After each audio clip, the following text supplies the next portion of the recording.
fireplace is in the master bathroom.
Now, we do have a unique tour. I'll tell you a little bit more about it later. We deliver mail to about 60 people here in the lake during the summertime, from June 15th to September 15th. Now, one of the first is off to our right here at Pier 25. Now, if you look real close on the pier there, you're going to notice a goose sitting above the flowers there. Well, that's the mailbox. Now, the tradition has it when the mail person delivers the mail, in that mailbox, they have to kiss the goose, head of the goose, to make it good luck for the rest of the mail trip. Now, the large boathouse overhead is a legendary structure of the old Snug Harbor estate. That estate was built for George Burgess, always for Thank you very much. Thank you, sir. I'm sending this to Philippines. This is a live. Colorado. Since 1947, Thank you very much. This is live from Lake Geneva, Wisconsin, guys.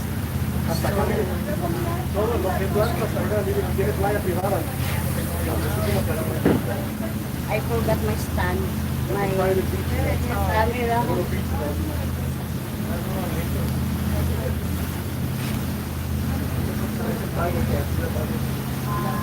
What other people there? Now the next group of homes up ahead make up Geneva Bay Estates.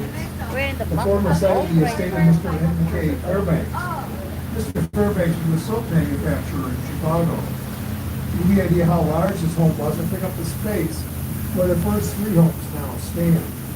We were able to see at one time in all day 50 people at the dining room table. We actually had a staff of 40 servants.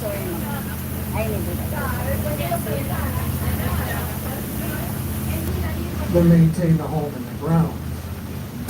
Complete with its own golf course. Besides being a golfer, he was an avid fisherman. He had his own private fish hatchery at the west end of the lake, but the expressways to start to reach Geneva with 30 miles. No, la de allá. La de allá se ve bien alta. La que está bien alta. Mira, renta es lo que quiero comprar aquí. Hermosa, mira. Algo no tan grande, pero...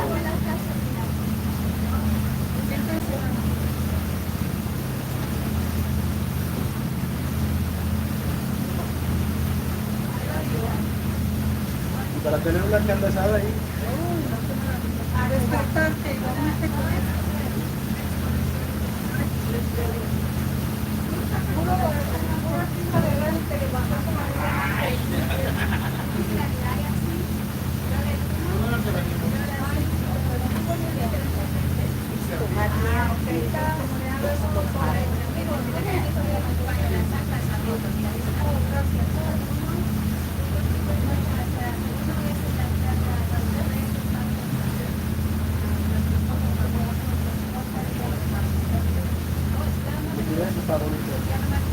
Ahí arriba.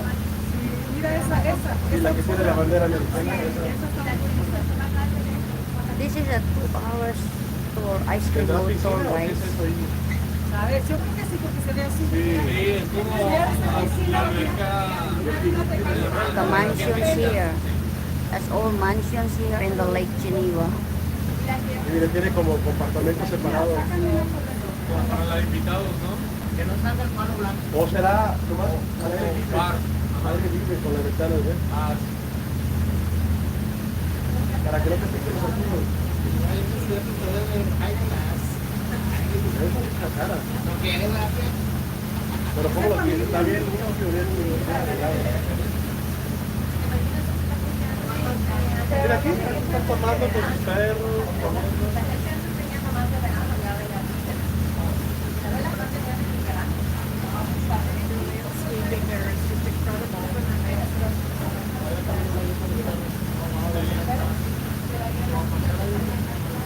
I'm in the boat right now, guys. So it's Now, the the next best. large white home with the red roof is known as Blacktop. Built in the 1880s, for many years, that was his summer home in Montgomery Ward, Thorne. Mira las ventanas, Here qué in largas. Montgomery Ward store, fortune. aprovechar la vista. Así entra la luz, bien bonito. That's pretty nice.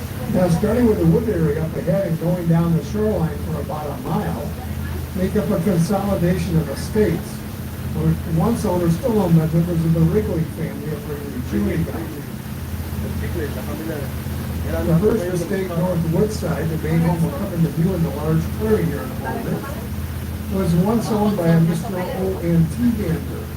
Mr. T. Vander was an inventor, had many inventions to his credit. One of his more successful inventions financially was the process for making the first sanitary milk bottle cap. A little paper cap that used to be in the top of the glass milk jug. That seems like a rather insignificant little invention, but it helped him to retire a multi-millionaire. The Wrigley's bought the property back in the 60s, but they heard rumors of it being torn down. It still remains in the extended family, and they built two new homes. The red green one behind us, the other white one right up here, built in the same style as the original home, here at Woodside. Of course, besides owning the property here in Lake Geneva, it was Wrigley Chewing Gum, the Wrigley Building in Chicago, the Chicago Cubs, Wrigley Field, a large part of Santa Catalina Island off the southern coast of California. They built more hotel in I'm Phoenix, sorry, sir. plus a tugboat firm on the Durant Lakes and part of the old National Airlines. Now, the second Wrigley home is the brown one there. Esa, It was really second one, Wrigley stand. The old home was known as Hilltop. Until 1966, served as Philip Knight Wrigley's summer residence. At that time, they moved down the shoreline to the year-round home. After moving out of the old home until their passage, it was used as a family home and once in a while a guest house. After Philip and Helen passed away, the family sold it. The current owner tore down the old home. Back in 1955. Now, the main Wrigley home Oh, is así. designed by Philip himself. Voltea para allá para que no se vea así. After they passed away, the family sold it. The current owners put one Nomás que está addition lejos la on the far casa. side, which is actually a large indoor swimming pool. Ellos And eran even though dueños they antes sold de la two isla homes back Catalina, in the en Los 80s, Ángeles. they still control all the property. ¿Te acuerdas de eso? Hay For una about a isla, mile and a half. ¿De all Los the way back to Ángeles? Highway 50. se llama la isla Catalina. Now, this next large white building with the white pillars is one of the Wrigley Antes structure. el equipo de los That was built for Philip Knight Wrigley's granddaughter. estaba en esa Now, isla. you're thinking, oh, she downsized quite a bit. Eran dueños del Chicago Tribune. Well, folks, that's not the home. That's just the pool house.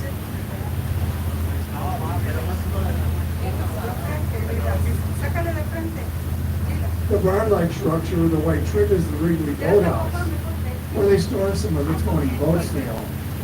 One of which is a 32-foot Hackercraft speedboat, powered by a 600 horsepower Sí, mejor ponte. Curtiss-Wright airplane. Una con lentes y otra Capable of sin. speeds of over 70 miles an hour. The The large home right next to the boathouse is a brand new Wrigley mansion, just completed about 8 years ago. When they built that home, it was listed on Woodbridge as a guest home. Now the Wrigley private yacht is up ahead of the slip up there. Y aparte, That's eso nada más 73 tiene feet la long, built back in semana. 1911. When she was launched here at Lake Geneva, she was the first gasoline powered yacht on the lake. Prior to that time, they were all steam powered. At one time, there was 50 of that size boat here at Lake Geneva. There's only 60 of the originals left, but there are 4 new ones and a 5th on its way.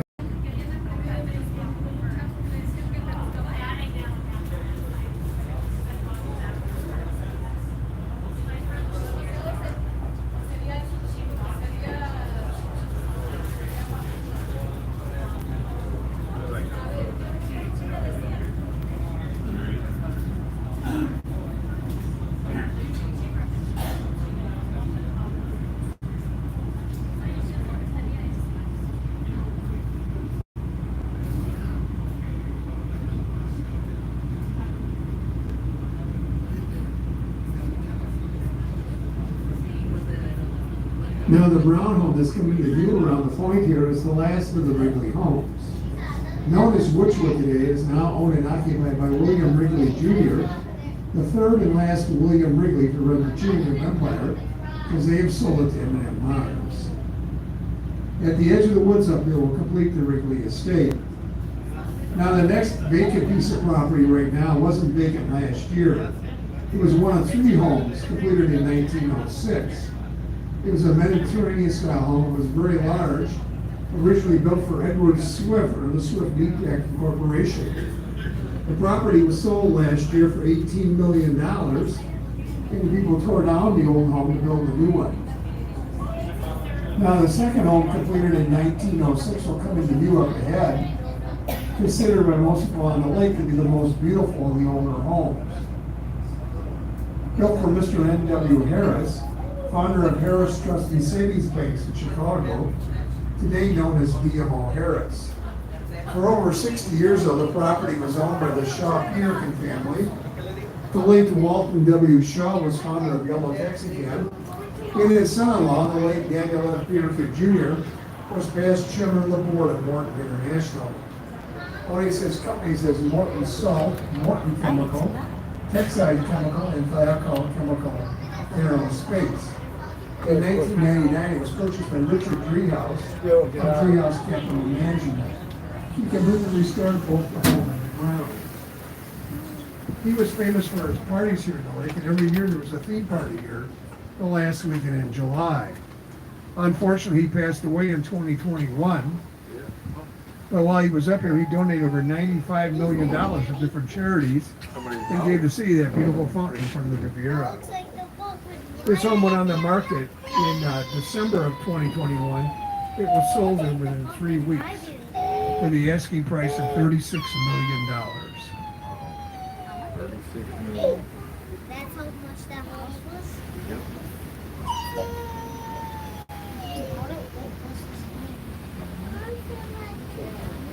The next large brown home with a white trim is known as Flower Side Inn, built for Mr. Simeon Chapin of the Chapin Brokerage Firms.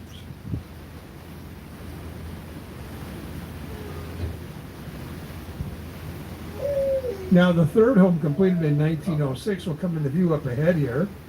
It'll be one with the orange awnings, appropriately named House in the Woods. It was built for A.C. Bartlett, a wholesale hardware distributor, whose company later became known as True Value. Now, the contractor that built the home, Richard Soudard, was already busy building the other mansions when he got the contract for this one in fall of 1905. But there was a catch. It had to be done by spring. He knew he'd got trouble with that because it's pretty hard to work on the lake during the winter. So they got themselves an old Wrigley Brothers circus tent, had it erected on the site, and heated it. That way their work continued throughout the winter, unhampered by the winds and the temperatures. They were able to get it done in plenty of time. The rumor had it the reason the home had to be done by spring was that Mr. Bartlett planned on giving it to his wife as her surprise birthday present. The current owner of the property just built himself a brand new yacht. You see that as a pier there. That yacht is completely electric powered. It runs on batteries. Look at the slide. You swim. Oh, you can walk, Daddy, and then. Up the slide and into the pool.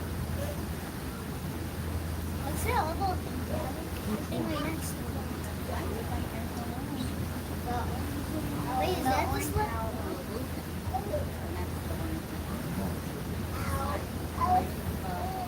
Right next to the slide? On this side, Mickey? Wait,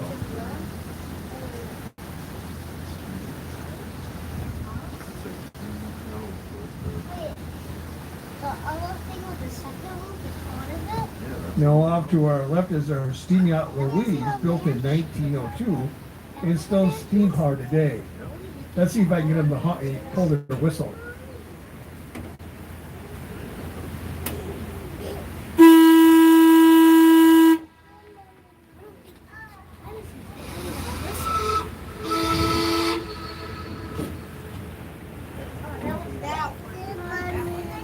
That's a steam one. No, it's not. That's a steam powered boat. Look at this. Okay, now steam power. But this one doesn't have a steamboat. No, this one's not a steam powered. This one runs on gas. Now the next large white home with a red roof is known as Bonnie Bray. Around 1900, it was owned by Martin K. Ryerson, a director of the Illinois State Merchants Bank, and donator of Ryerson Physical Laboratory, and made the buildings to the University of Chicago. They owned Ryerson Lumber in Chicago, which eventually turned into Ryerson Steel. Now, they were quite the party throwers in their day here at the lake, and it wasn't unusual at all to run the people like Harvey Firestone, John Rockefeller, Henry Ford, and Thomas Edison at one of their large parties. Even Claude Monet, the French Impressionist painter, who was personal friends with Mr. Ryerson, spent time here at the lake with them. Now, when they passed away, their entire collection of Monet paintings and other artworks were put on permanent loan to the Art Institute of Chicago, which now make up the Ryerson Gallery there today.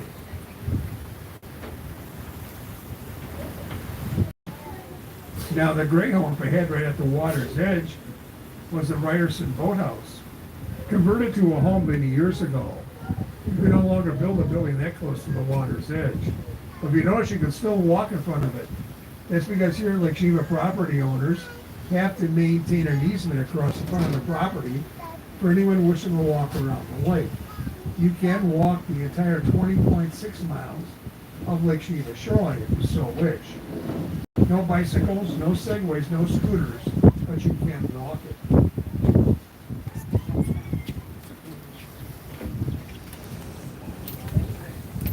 It's a good turn, Mommy.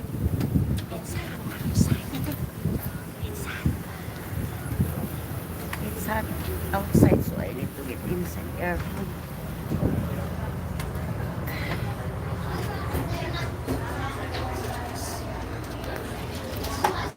That beautiful home up there on the hill is known as Alta Vista. Originally built in 1919 for William W. Palouse, founder of the Palouse Scale and Balance Company. At one time, Palouse scales were used in every United States post office to weigh the mail. The script home, which was just torn down, was very similar to this one in size and in design.